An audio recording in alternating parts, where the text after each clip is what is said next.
Hey everyone, this quick tip is an oldie, but it has to be one of my favorites. It's called the SKey. To get it started, simply hit the S key on your keyboard. This will bring up a shortcut dialog right next to your cursor. You can customize your shortcuts with your favorite common commands. This will keep you from hunting down menus and dialogues and keep your focus right where you're working. Now, this next part of the S key is my favorite. After hitting the S key, you can simply start to search a command. Don't remember where the command is? No problem. This can help you quickly access every command across Fusion 360. You can customize your S key by simply typing a command and hovering over to the side to the icon to add it.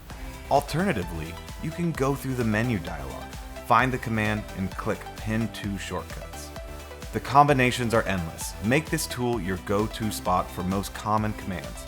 The S key is context aware and has different toolbars whether you're in the sketch or modeling environment. Even better, it even knows when you are in other workspaces.